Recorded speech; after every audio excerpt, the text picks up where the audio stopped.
Welcome to Inside the Album. I'm Don Seckler. That's Tommy Hilkin. How's it going, Tom? Don, real good. Good to be with you as always. Cool. Welcome, everybody. Thank you to everybody who's been listening and watching us on YouTube and listening on Apple and Spotify and everywhere else.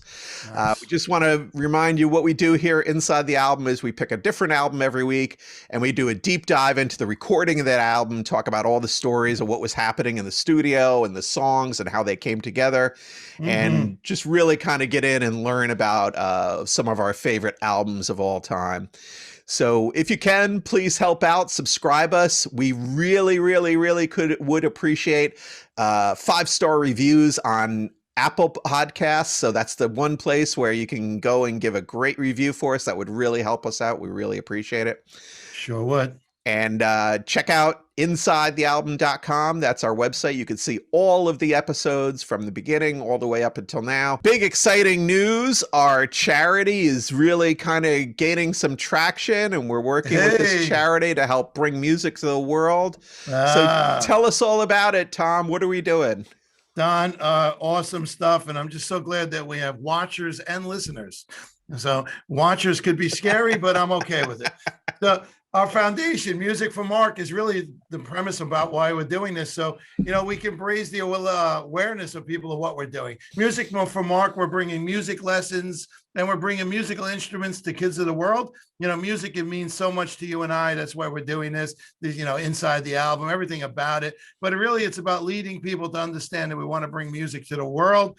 Through kids, it's the only way to go. Let them get some lessons. We're going to supply some instruments. We now have a guitar. We have like I told you, one of my favorite things, someone donated a trombone. I can't say that enough. It's the first time anybody's ever contributed a trombone. And so, this is what we want to do. This is why we're doing this, to raise the awareness. Musicformark.com. Help us bring music to kids who are going to bring it to the world. Yes. And it's time, Tommy, for the new feature, which is the Inside the Album shout out.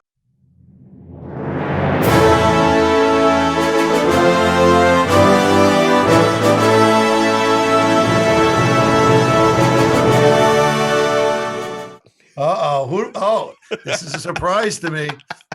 Better be somebody important. Oh, it is. This week's shout out goes out to our most recent donator, Cliff Barone. We love this guy. Yeah. Cliff is such a great guy. We know him locally here from business. I've actually jammed with him at we get our guitars and go play at a studio. It was a lot of fun. Nice. So just want to give a big shout out to Cliff Barone, who donated a guitar to us last week and is super exciting. So, thank you, Cliff. We appreciate your viewership and listenership. And happy to have you along for the ride. So big shout out to Cliff Barone. Don, I got to ask you a question. Did you mention Cliff Barone? I think I did. It's right. Cliff Barone. Cliff Barone. Thank you, Cliff. You're the best, man. He is awesome. All right, let's dive into it. Today we are talking about Led Zeppelin, and we're going to start off with what is probably everybody's favorite Led Zeppelin album. It's Led Zeppelin IV.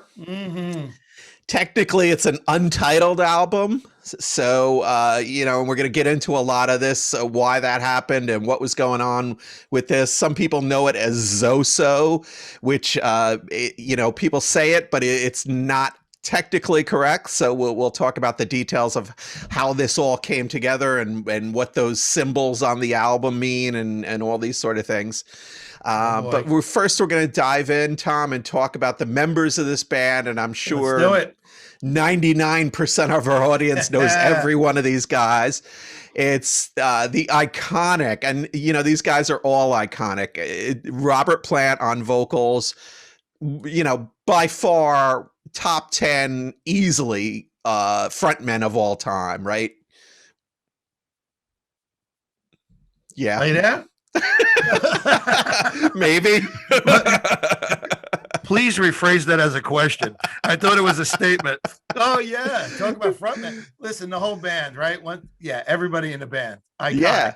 Go ahead. iconic, right? Okay, so Jimmy Page on guitar, again, iconic, great guitar player.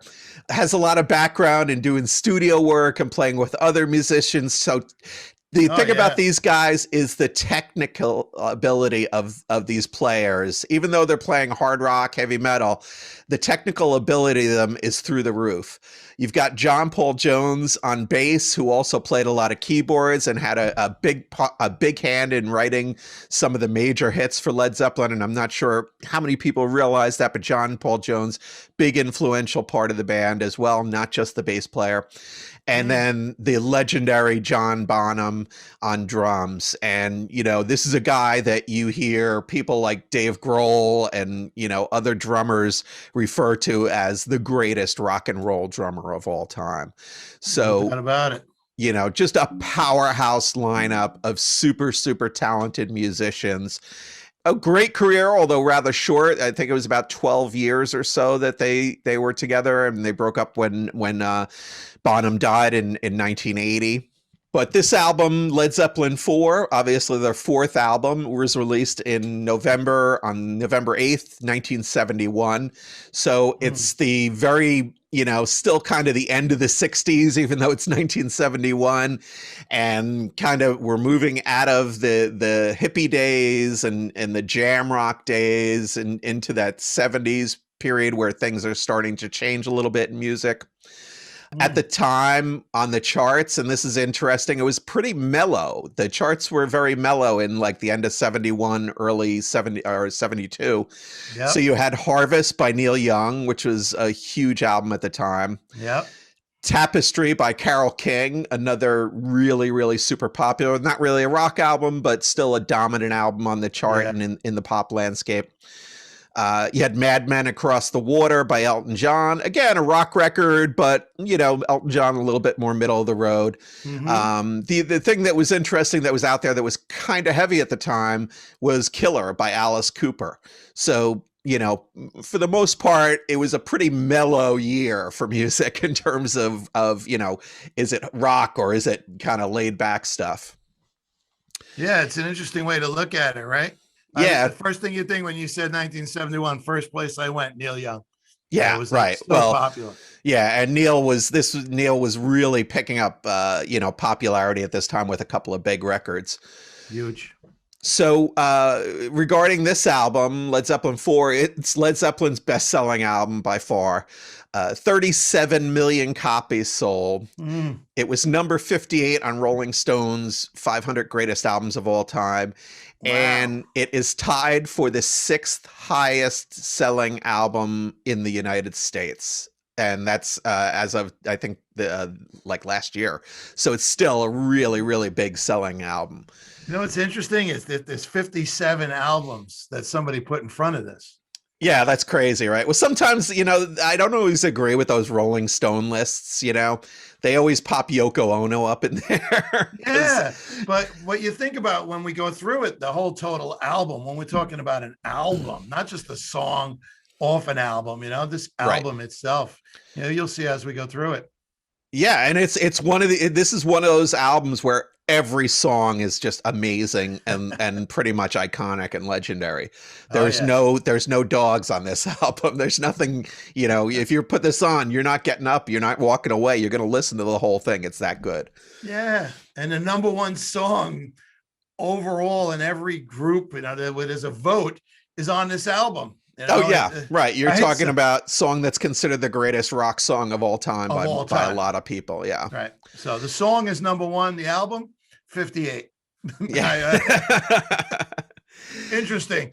Yeah. So again, obviously it's their fourth album because they had Led Zeppelin, Led Zeppelin I, Led Zeppelin II, Led Zeppelin III, Led Zeppelin IV. So the band at this time was at their peak. I mean, they had success right off the bat, really, with Led Zeppelin I, were very popular. They were touring, doing huge arena tours and just cranking out album after album of great, great music. So we look at the cover, and again, another iconic cover here. So there's this painting on the front of it, and we'll show it on the video. So if you're listening, you can see this, what we're showing here on YouTube, if you check that out. But there's a 19th century rustic oil painting on the front of the album. And it was something that Robert Plant actually purchased in an antique shop in England. So they then took that painting from the 19th century, and they juxtaposed it with a partly demolished suburban house. So the wall that's behind it is of like a broken down house. And that's where they took this photograph. So a little bit of contrast. And on the back of the album, you'll see, pictures of London, and there's an apartment building and things like that. And then on the inside of the album, there's this really kind of cool wizard drawing, and it's, Plant and Page. Robert Plant was super into the Lord of the Rings and the Hobbit and all this kind of stuff. So there's a lot of that. You hear a lot of that kind of stuff sometimes in some of these songs, and sometimes they use it in their imagery on the album. Yeah, the album covers back in the day, like we always say, some of the best art you'll ever see, stuff that you have to figure out. I loved even the sleeves. You miss everything that came along with albums. Yeah. So the other thing was that Jimmy Page said that the whole intent was to bring out that country city kind of dichotomy. So they kind of brought that up a little bit in Led Zeppelin III, and then this on Led Zeppelin IV, they kind of reinforced that. And his attitude was that it's kind of a conservation thing, that people should kind of take care of the earth and make sure that you continue to have a great place to live going forward. I wonder if that kicked in any. Not really. 50 years later. Yeah. So, they said that. I know, right? It's still nothing years. Changes, right? Yeah. And that's right. It's 50 years from this album. Yeah. 50 years, man. Wow. Yeah. Crazy. Jimmy Page had been thinking that instead of a title, they were going to have each member choose a symbol, like a personal emblem for them for the cover. And so initially they were starting to think of a single symbol, and then they decided, okay, let's pick 4. Everybody's going to pick their own symbol and figure out, or they'll use those symbols as the kind of the title for the album. So that's why you have the Zoso and these other symbols that we'll show here. And you can see them. They're actually on the label of the record. So I wanted to talk about them a little bit, and the Page one is the one that's Zoso. Allegedly, it's a symbol from the 1500s that represented Saturn, but Jimmy Page said it's not actually a word at all. So it's to say it's Zoso is technically not correct. Right. John Paul Jones took a symbol from Rudolf Koch's Book of Signs. It's a single circle with these 3 pieces that intersect. And so that also shows, it symbolizes a person who has confidence and competence. Wow. John Bonham has 3 interlocking rings as his symbol, which just happened to be the symbol for Ballantine beer. So, maybe that's the meaning for Bonzo. Point taken. Ballantine. There's a blast from the past. Wow. And then Plant's symbol is a circle with a feather in the center, and allegedly supposed to represent the Mu civilization, MU. I have no idea what that is. I didn't dive into the deep inner meanings of that. I remember the moose from Revenge of the Nerds. That's as far as I the moose, yeah. So there's also one additional symbol, and this doesn't appear on the record, but on the inside sleeve, it's kind of used as an asterisk. It's 3 upside down triangles, and we'll show it here on the video again. But this symbol was chosen by the woman who is the only female vocalist on the record. And Zeppelin never used a female vocalist before. She's on the Battle of Evermore, and we'll talk a little bit more about when we get into that. I'm sure everybody's very familiar with that that vocal. When they hear it, they'll understand, you know, it is a woman, obviously. So she got her own symbol. And so so these symbols are all over the album, and, you know, technically the album is untitled. It's been called a million different things. Interesting thing, when the record was first released, there was no catalog number on it, which is weird because every record ever released by a record company has a catalog number, because that's how they reference it in all their computers and systems and everything to produce the records. So they totally kind of went against convention here and basically did whatever they want, because they were Led Zeppelin and they were that big, and they, you know, whatever they gave the record company was fine with it, because these guys were that good and that popular at the time. No doubt. And next time we get together, I want a symbol, okay? I'll get you one. Please. Next recording, I want to be called by my symbol. I love that. Tommy Hilkin, the new Prince. You know, formerly known as Tommy Hilkin. And what does your shirt say? I can only see the "Leave Me." It says, "Leave me alone." Leave me alone. Oh, nice.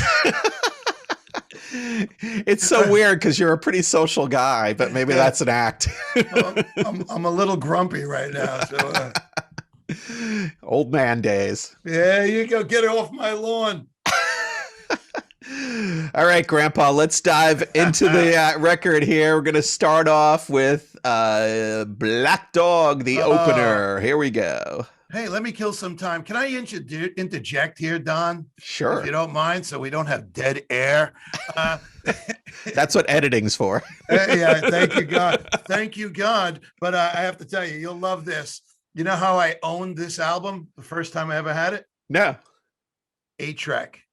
Oh, nice. Wow. Nice. I had Zepp 4 on 8-track, my friend. Come on. Yeah, my first one was vinyl. I never got into the 8-track. So I guess a little before my time.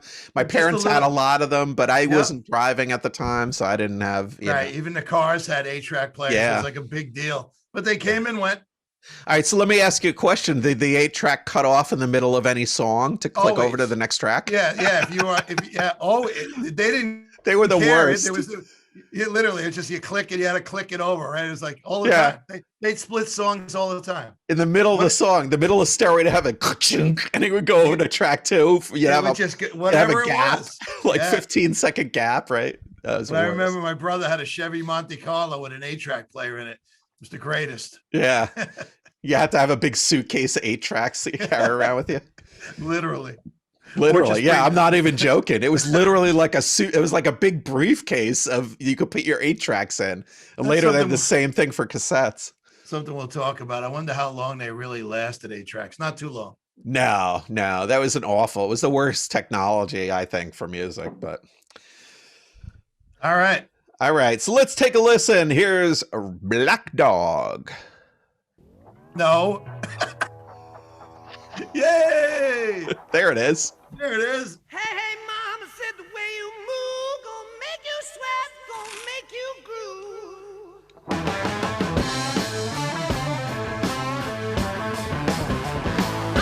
God, way you shake that thing, gonna make you burn, gonna make you stay.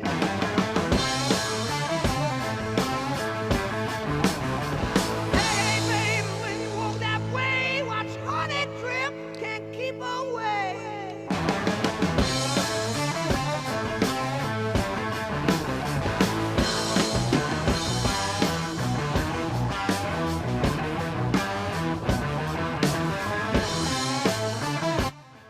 So this song, Black Dog, which, again, I think we're in an album here where everybody knows pretty much every one of these songs, but this song, there's no Black Dog never appears in the lyrics at all. Has nothing to do with the song.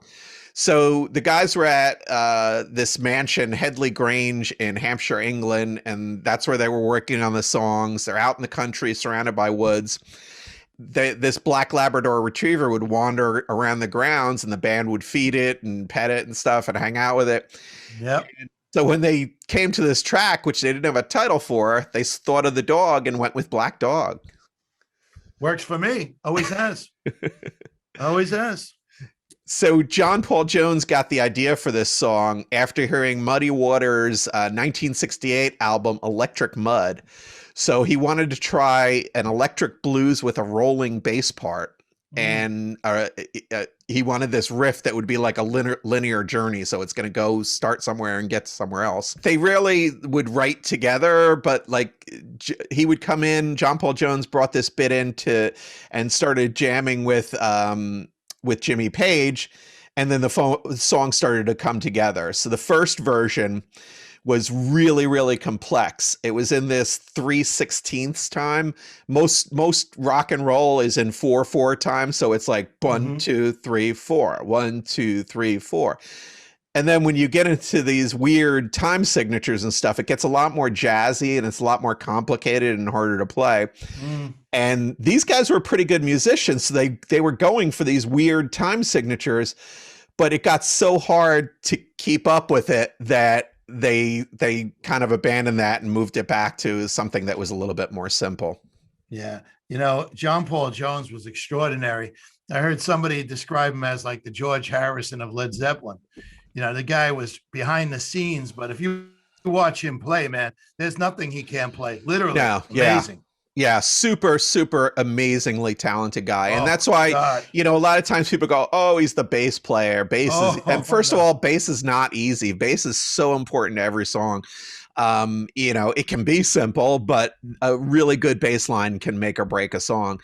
And this guy has a very, very high level of expertise in all sorts of, you know, from keyboards to bass and guitars and everything. So, you know, I just watched him the other day play mandolin for 2 minutes. Dude, crazy. Yeah. Something you got to watch this guy play. Yeah. That's what I'm trying to say. I'm going to give a shout out to John Paul Jones. There you go. The other guys were so huge, just like all the albums. Right. One song, this guy was the backbone, man, of Led Zeppelin. Yeah, and Page and Plant get all the glory. All the glory. Like the madman, you know, behind the drums. But John Paul Jones is very underrated, I think. You know, I mean, I think musicians understand how good he is, but most people think, oh, he's just the guy with the bass in the back. So the that a cappella section where it's just Robert Plant singing, that was influenced by Fleetwood Mac. And it's basically a copy of the song "Oh Well," which you probably know. Yep. So that was before Lindsey Buckingham and Stevie Nicks got into the band, when Fleetwood Mac was more of a blues band. Yeah.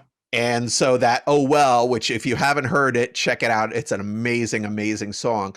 But that's where Robert Plant got the idea for that a cappella part, and that's how that, you know, all came together on Black Dog. So it's amazing that a song that's so heavy like Black Dog was influenced by, you know, the Fleetwood Mac blues vibe of "Oh Well." Yeah. Well, the original Fleetwood Mac, check them out. Maybe someday we'll cover one of their albums. Amazing. Yeah. I would love to dive into those. Peter Green and Jeremy Spencer, two of the greatest guitar players you'll ever listen to. Yeah, good stuff. Great stuff. The other interesting thing about Black Dog is that there's no guitar amps on the solos. So the guitar solos that are in the outro were recorded directly into the console without using an amplifier. And what they did was Jimmy Page took like 4 layers of his playing, but all run right into the console, which is unusual because most of a guitar's sound comes from the amplifier. So you get different sounds with different guitars, but the big difference is when you switch up your amplifier, because that takes the sound that comes from the guitar and basically turns it into sound. So when you don't have amps on there, it's interesting that they would go ahead and do it, because so much of a guitar player's sound is defined by the amplifier that they play. The other interesting things, there's quite a few here for Black Dog. If I say so myself. Yeah, it's a deep, the funny thing is, so, you know, I don't know all this stuff. Obviously, we research a lot of it, and we read like interviews with people and them talking about when they recorded and stuff. Sure. And sometimes with the more popular songs, there's a lot more material, so you're able to gather up some more information about them. Robert Plant's vocals on this just only took 2 takes. So, you know, he nailed it right off the bat. This is, I think, Robert Plant at peak voice right here. When they, you know, did this in the early 70s, like 70s through 76 or so is really, really Led Zeppelin's finest hour. Yeah. You know, a very tough voice, very tough pitch to keep up with. He knows it. Yeah. And, you know, he's got an amazing range and is a great, great lead vocalist. Yeah. And the interesting thing about this is Robert Plant actually sampled Black Dog on his 80s solo hit, Tall Cool One. So after Led Zeppelin broke up, he had a couple of records that came out, and the one in the 80s was pretty popular and did pretty well. So he actually sampled his own song. So that may be the first time that's been done. And even in the song here, they mentioned Honey Drip, and he had a band called the Honey Drippers. Yeah, exactly. So I picked up on that. That's very smart of you. Yeah, listen, that's why I'm here. That's why I'm here. All right, let's dive into track number 2 again. Yeah. Iconic. Maybe my. It's not my favorite Led Zeppelin song. It's one of my favorites. Come on. It's Rock and Roll, and it starts off with this just amazing, amazing drum intro. So let's kick right in here. Let's do it.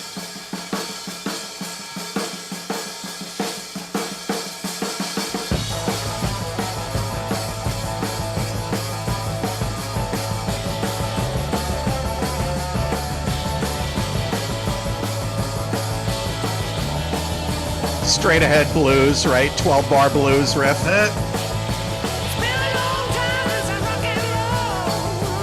And it's boogie woogie. Hear that? A little bit of that in there.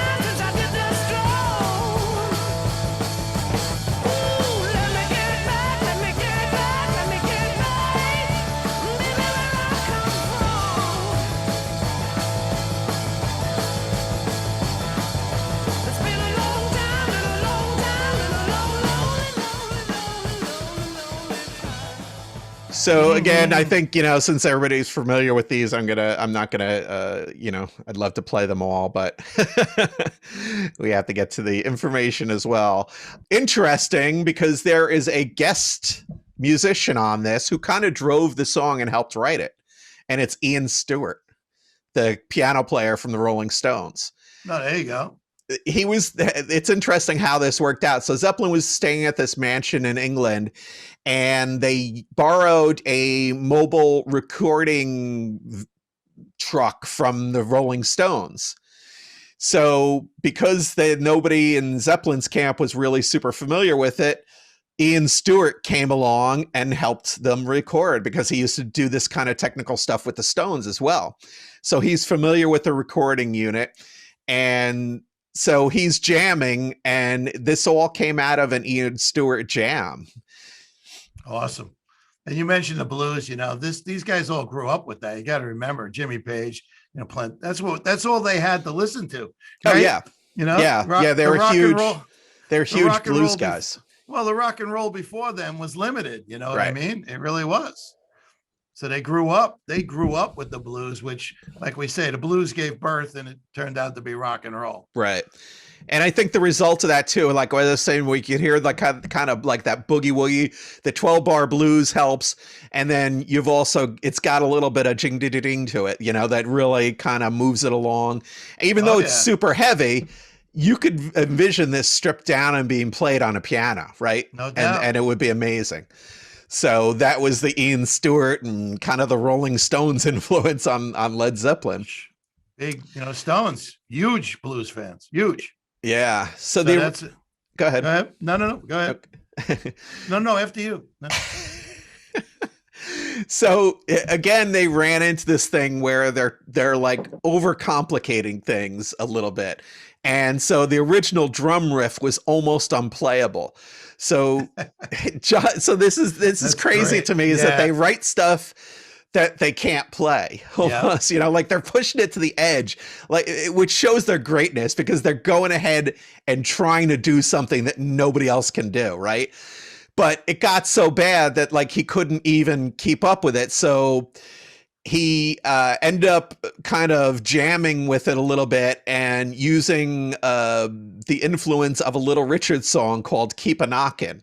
And so that kind of drove the original. And you know, if you a lot of people are not that familiar with Little Richard because it's back in the 50s, but go and listen to some of those records, and you're really going to be surprised at how good they are. Oh my God. You keep a knocking, but you can't come in. Come on. Little Richard, baby. The best. Yeah. The best. So again, these guys, you know, and we see this over and over and over again, is that musicians reach back to their influences, the stuff that they listen to, and they always go back to it to be influenced and inspired by it. Well, you know, some of the band, you were talking about Muddy Waters, you know, Muddy Waters band, you know, he had Pine Top Perkins played guitar, the best boogie woogie piano player in the history of the world. Yeah. So, you know, this is why their influences were the best of the best. Yeah. But nobody knew it back then, except if you were a musician, that you were watching the best of the best. Well, like you and I wouldn't have known that. Sure. And a lot of it comes from, you know, especially in the 50s, from the segregation, and, you know, white people weren't listening to black music, and you know, the blues guys were almost all black, you know, they were older black guys for the most part. Sure. But that music is amazing, especially Muddy Waters. Muddy Waters is one of my favorites in terms of the blues. Yeah.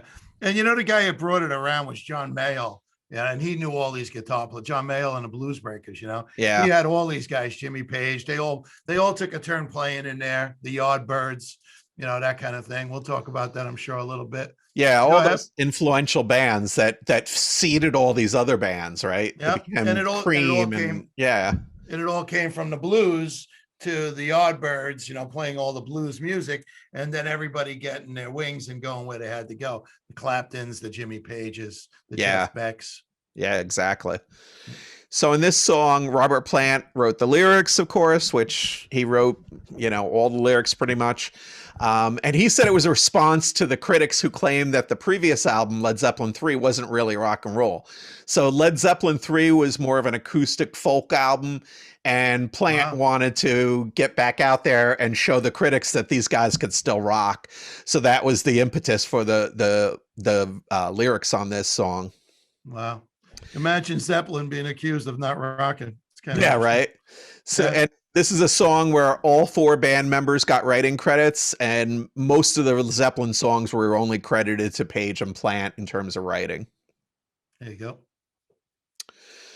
All right, so let's dive into number 3. This is the Battle of Evermore.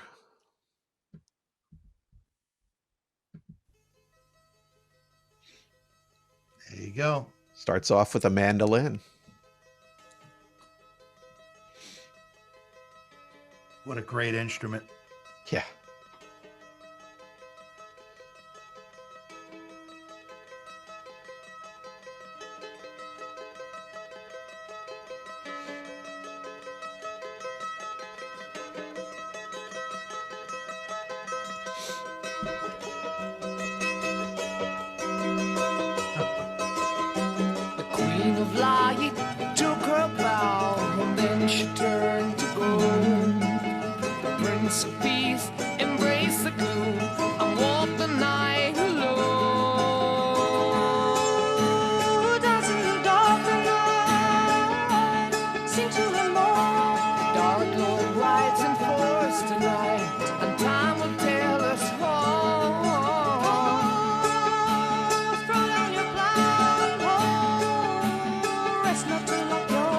Side by side, we wait the night of the darkest of them all.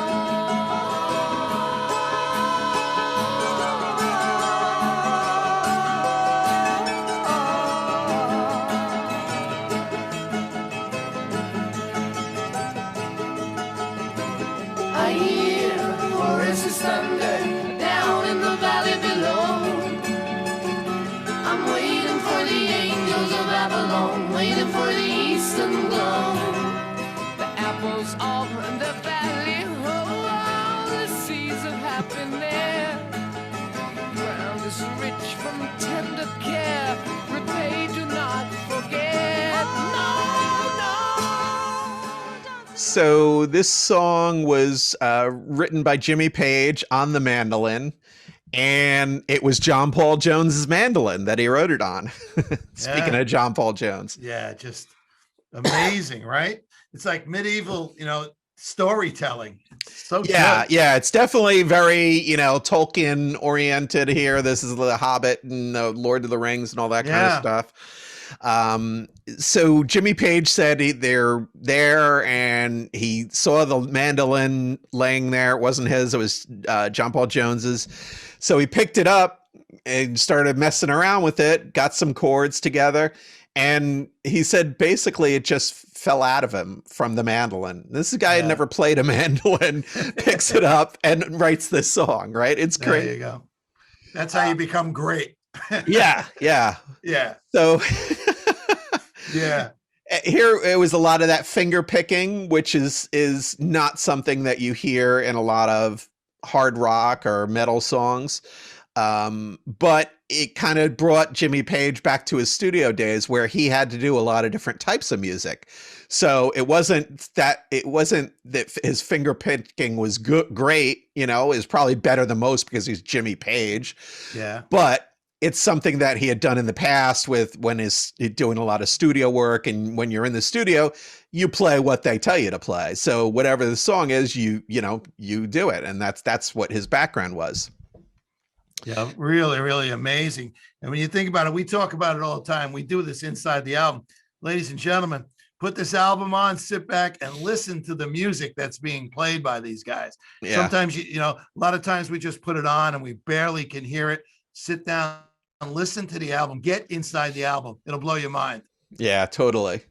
So Page said that his finger picking was a cross between Pete Seeger, Earl Scruggs, and total incompetence. Wow. So again, a genius, one of all-time great musicians, guitar players, still feels incompetent. It's crazy. It's funny. Of all people, Pete Seeger, great banjo player. Yeah. So the female voice is actually Fairport Convention's Sandy Denny. It's the only female voice that is on any Led Zeppelin recording. And in this song, they're, kind of back and forth, and Plant's kind of playing the role of the narrator of the song, describing the events, and Denny's singing the part of the town crier, representing the people in the story. So that was kind of interesting, I thought. Awesome. Andy Johns was the sound engineer on this song, and again, a guy who worked with the Stones and Zeppelin and a lot of the bands of the day. And he said the way it came together, the band was in the mansion. It's an old English mansion. It's almost winter here. It's the, fall. And so it's cold and they're sitting around the fireplace and they're drinking tea. Jimmy, grabs the mandolin and starts playing.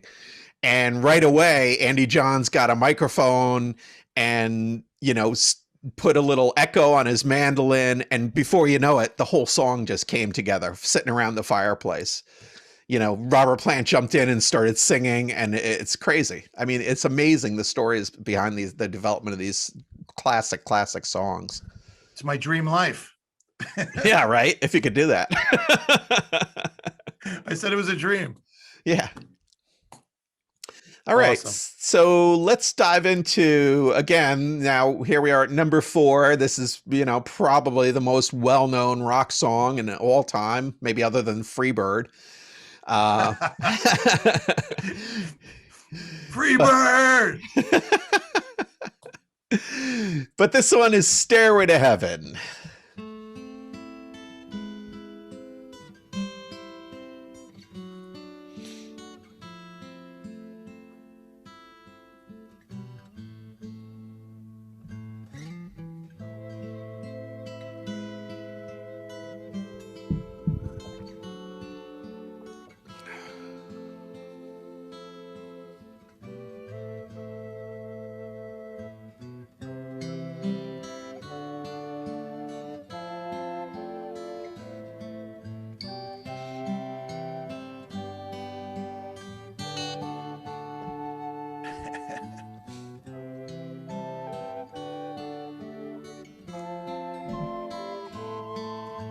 And that's John Paul Jones playing a recorder.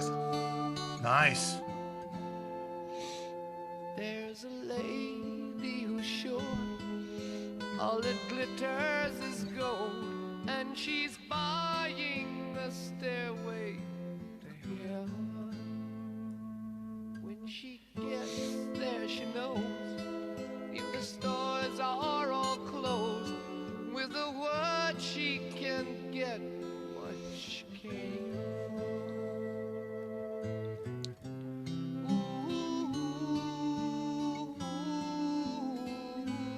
and she's buying a stairway to heaven. There's a sign on the wall, but she wants to be sure, 'cause you know sometimes words have two meanings. In a tree by the brook, there's a songbird who sings. Sometimes all of our thoughts are misgiven. So this is a longer song. It's 8 minutes, 8:03 actually. And when they started coming up with the idea for Stairway, it was early 1970, and they were trying to figure out a way to create a new epic song that would replace Dazed and Confused, which was at the time the centerpiece for their concerts. So Jimmy Page started working on this song at an 8-track studio he had installed at his boathouse. And right, boathouse. There you go. Trying out different sections on the guitar. So he's writing all these kind of different pieces and then putting them together. So by April in 1970, he was telling journalists that the new song might be 15 minutes long. So right from the beginning, he's thinking, okay, there's going to be section, section, section. This is going to be dramatic. It was a very conscious effort to construct this, Right. which is interesting. Sometimes you say, okay, you know, the song just flows out of you. This one, there's a lot more thought and planning that's going into it. Wow. And so he said, you know, it could be 15 minutes long. It's going to build towards this climax, and the drums are not coming in until, you know, almost towards the end of the song. So they were touring a lot at that time. So they'd go out on tours where they were touring for over a year, 18 months at a time. And as they're out on the road, he's working on this, and then it's starting to all come together. Mostly the entire song was written by Page. Bulk of the chord sequence was worked out, and then they started recording it. Interesting thing too is that Jimmy Page played the guitar solo on this song using a Fender Telecaster, which he received from Jeff Beck. Nice. So these days, when you think of Jimmy Page, you think of Les Pauls, Gibson Les Pauls, and that double neck guitar that he plays on Stairway when they had played it. But he originally was a Telecaster player, and the Telecaster is the guitar that that you see Bruce Springsteen playing, if people are not familiar with the different guitars. And Telecaster is generally thought of as more of a country kind of guitar because it's a little twangy. It's a little more trebly, you know. The Les Pauls have a little bit more oomph to them, a little bit more bass. They're heavier guitars. The pickups are different. So it's interesting that, you know, while Page has this kind of I'm a Gibson Les Paul guy, he really was a Telecaster guy to start out with. Yeah, great sound for sure. Yeah. So he put down 3 different takes of the solo and then just picked the best one to put on the album. Jimmy Page considers Stairway to Heaven Led Zeppelin's masterpiece. Robert Plant said that he thought it was a wedding song. You know, I get it. I get it. You know, if you break the song down, like you said, they pieced it together. If you break the song down, there's like 3 different songs in it, you know? Yeah, definitely. Yeah, so I can see what they're saying. Some parts are slow and dancey. Yeah, and I think the other part of it is, Tom, it just got played so much. Dude, you ready? I wrote down here. I had to ask you this. You ready? If our brain could pull up the data, right, like a computer, could you imagine how many times you and I have listened to Stairway to Heaven? Right? Or most people. Yeah. Just For me, it's going to be tens of thousands because I learned the song on guitar, so I had to play along with it for all these years. And it's not a super complicated song to play. There's a lot of picking parts in it, but the chords are not super weird. It's a repeating pattern. The riff part is super easy. The solo is not like it's not pyrotechnics. It's a little quick, but it's not even really fast. So it's a relatively easy song for people to learn on guitar if they really practice it. Well, you're playing it. Yeah. If I could do it, anybody could do it, right? Say no more. Quick picking, fun strumming. Yeah, there you go. So Plant's favorite Zeppelin song is actually Kashmir. Okay. And after the band broke up in 1980, Plant refused to sing Stairway to Heaven, except on very rare occasions, including Live Aid, which is the first time in, I guess, was that 85, 86 that, or 85, I think it was for Live Aid. But that was the first time Led Zeppelin played together after Bonham's death. Right. So they came out, and I was there actually in Philadelphia and saw them, and they did Stairway, and they did all their, greatest hits. It was an amazing show. Who was that? Kenny Jones? Did he play drums then? They had Phil Collins and another drummer. I forget the other guy, but they had two drummers playing on it. Oh, cool. And so it was good. It was really amazing. People were really excited because Zeppelin had been gone for 5 years, and now they were back, and it was it was the end of a long day in the sun. So that was a great performance. Makes the heart grow fonder. Yeah, always, for sure. Yeah. You know what? Plant kind of soured, through the years on Zeppelin. He was one of the guys that always refused getting the band back together. Yeah, I always think about this, and I think it was I think his attitude was kind of like that was then, and it's been done, and he didn't want to go back to it. I got to give him credit there. I agree with you. He was the kind of guy that wanted to always do something different and new, and that's fine. And another reason I think it's, it was like a young man's world. His voice, it drops an octave, it's tough to get to throughout. Yeah. That, especially as you get older, when you're 23, 24 and you're a singer, your voice is, you're like Mariah Carey. You're rocking it. Yeah. And some of this Zeppelin stuff was very taxing vocally. Yeah, no doubt. I think that had a big challenge for Zeppelin through the years. Like Van Halen, same thing. David Lee Roth, as a kid. Yeah, you're not going to hit those notes. Right. No, you're not going to hit those notes. Exactly. Yeah, and there was an interview that Plant did with Dan Rather in 2018, and he was talking about this exact subject, and he said, he said, he said, it's talking about Stairway to Heaven, it belongs to a particular time. If I had been involved in the instrumentation, I would feel that it's a magnificent piece of music that has its own character and personality. It even speeds up in a similar way to some pieces of more highbrow music, but his contribution was to write the lyrics and sing it. And so maybe he feels a little like disconnected to it, but he also said it was coming out of the mind of a 23-year-old. And so again, we're back to what you were just saying, so I think it's just a mix of that he maybe wasn't as connected to it because it was mostly Jimmy Page's song. And again, if we've heard it that many times, I think when you're that iconic and you're playing that much, that you could wear anything out. You can think about, the people want to hear this, right? But the bottom line is you're going, I don't want to play this. I don't want to sing this. I can fully understand that from a fan's point of view. You're like, no, I'll give you a quick story why I went to see the Kinks, Ray Davies. And I'm psyched. I bring my family, I bring my daughters, I bring my kids, I bring my sisters. I'm like, oh my God, it's Ray Davies.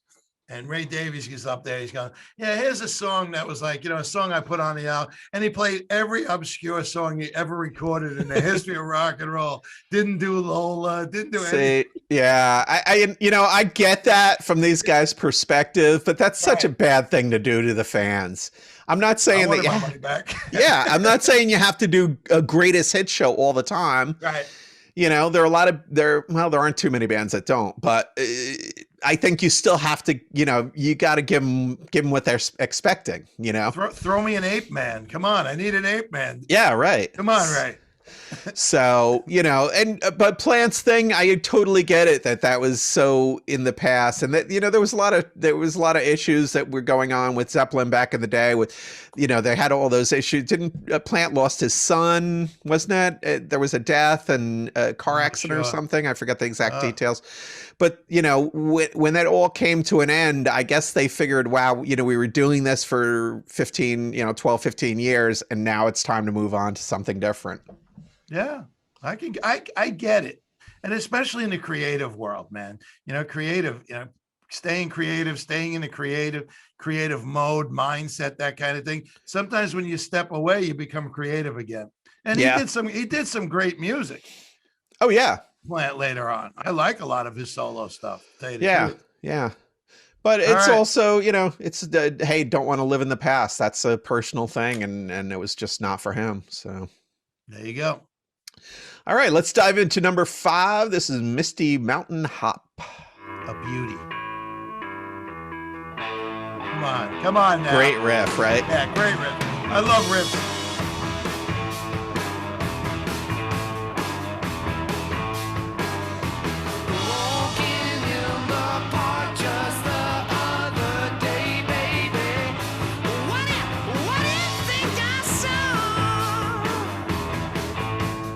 There's that voice right there you're talking about. Yeah, tremendous.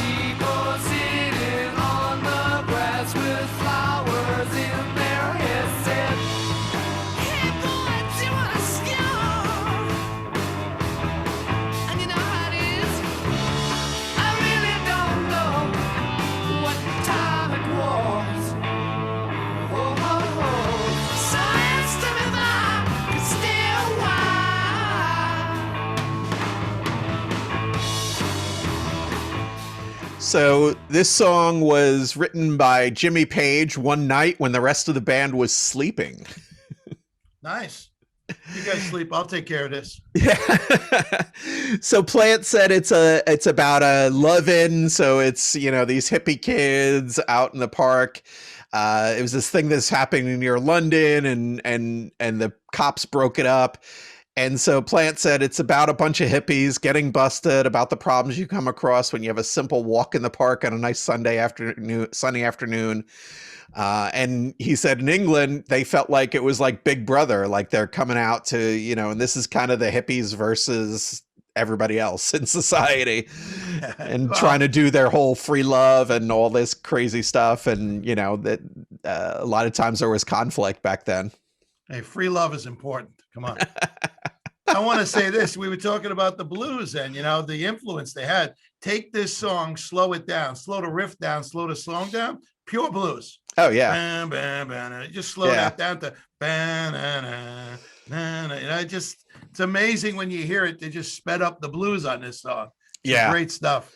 Yeah, definitely. And like you said, blues is such a big influence on these guys. All these British bands were influenced by the American blues guys. Some of them say thank you. Some do, yeah. Some do. Some don't. That's a story for another day. Yes. All right, so let's take a listen to track number 6. This is 4 Sticks.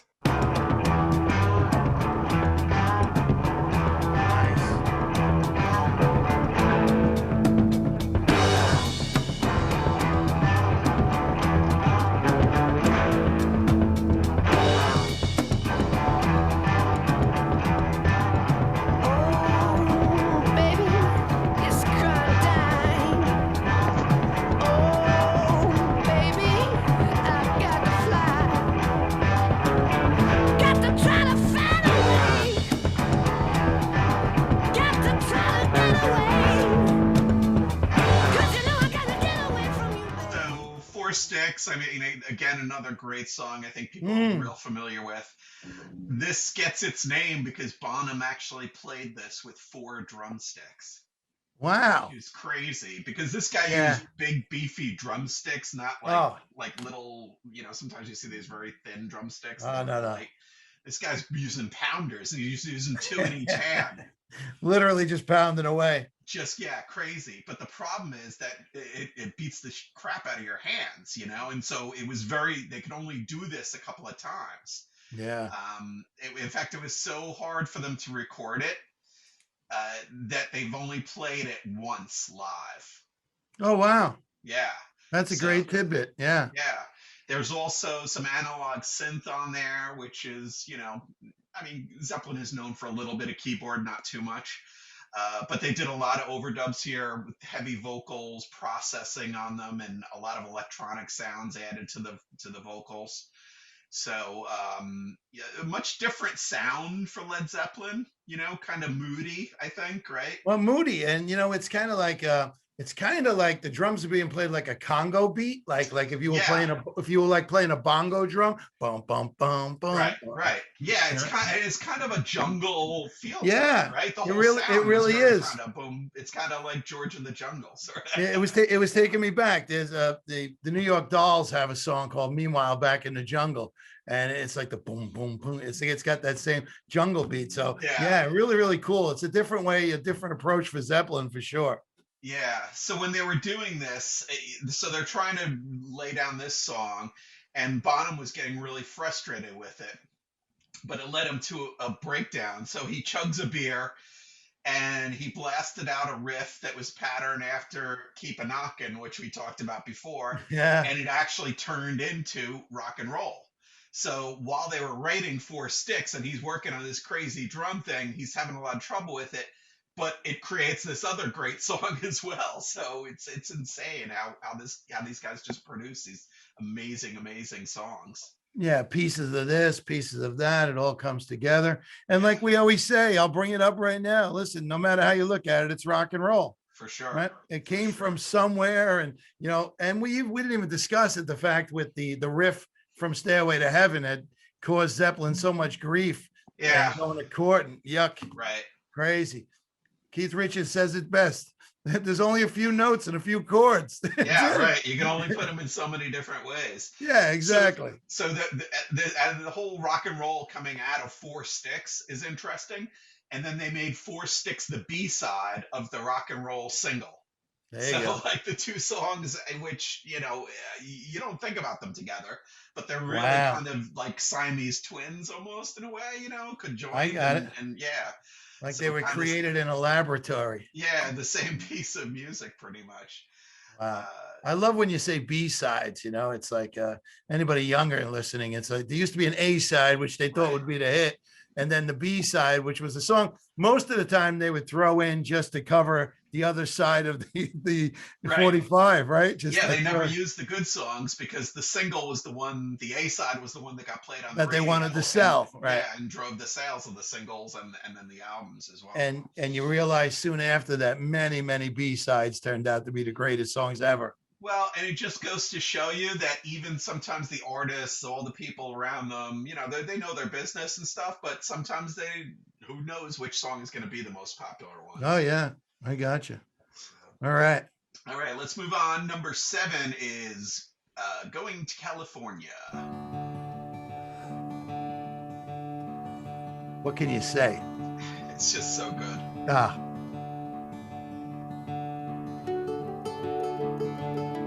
Spend my days with a woman unkind, smoke my stuff and drink all my wine.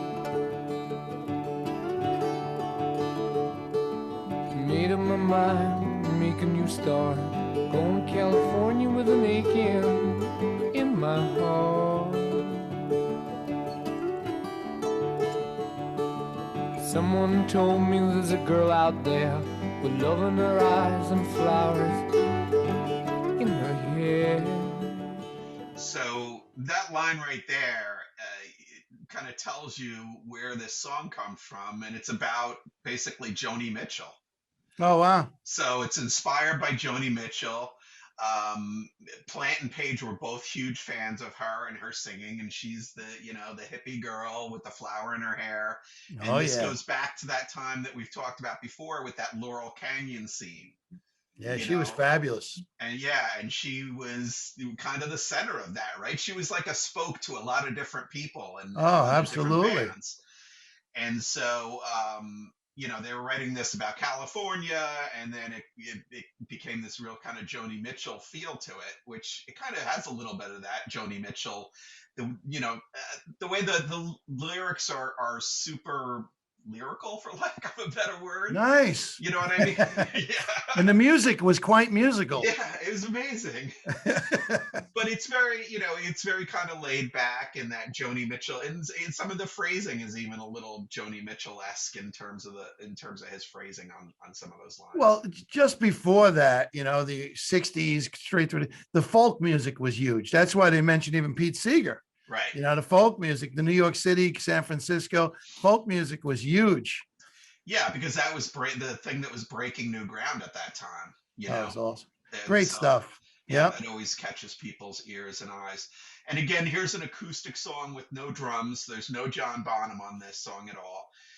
Jimmy Page played 2 different guitars on the track, a 12-string and a 6-string. And then again, you hear that mandolin in there, and that's John Paul Jones on the mandolin.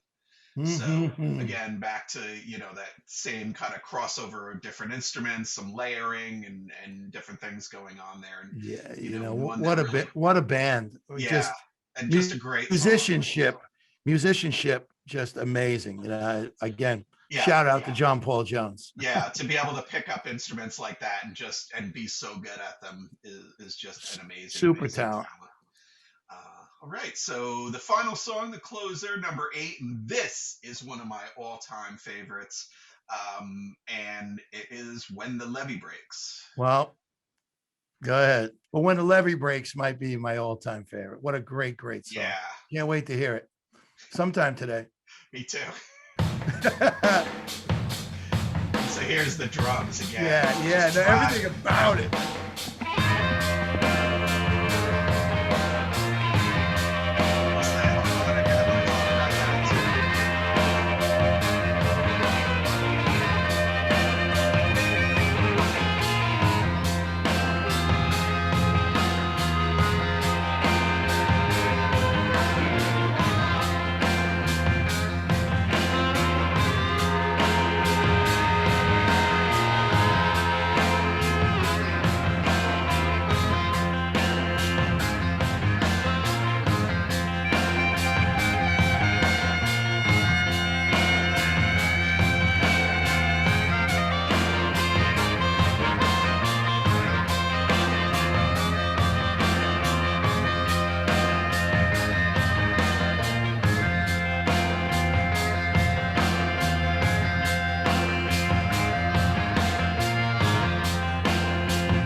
Song has that super long intro part.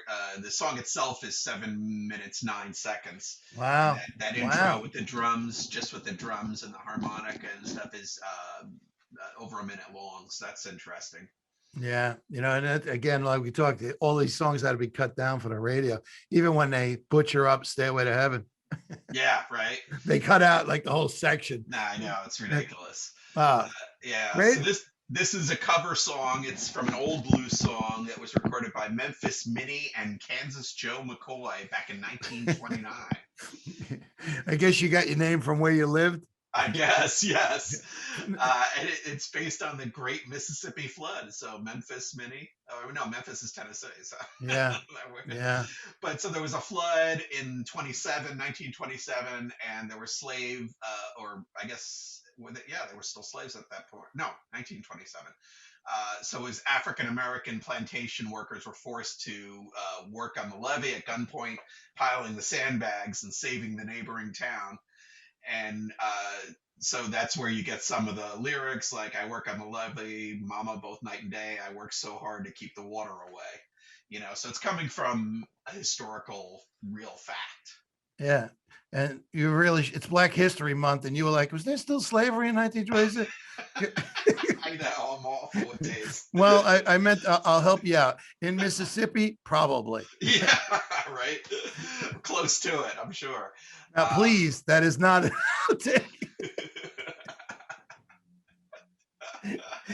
So my favorite thing about this is the drums, just amazing. And they recorded this. They had them put the drums in the lobby of the mansion, and they hung the microphones over the stairs, so over the banister, over this lobby area, and so you get this giant big echo sound because it's this nice big space.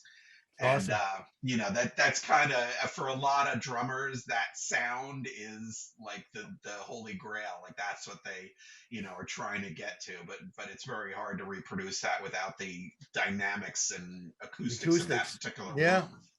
Yeah, a lot of foyers and places like that, you know, back in the day, hotel places like that, big, huge foyers, great sound, great acoustics, right? Yeah, yeah, definitely. Yeah. And okay, so we talked about, you know, it's a little bit of a, you know, that it's based on this historic thing there, but there's another aspect of this is Jimmy Page did this backward echo technique on the harmonica. So you actually, with the harmonica, that's why if you listen to the harmonica closely, it sounds off. It sounds a little weird, and it's because you're hearing the echo before the sound. So a crazy, crazy effect, but it really kind of stands out and makes that harmonica sound just so much different.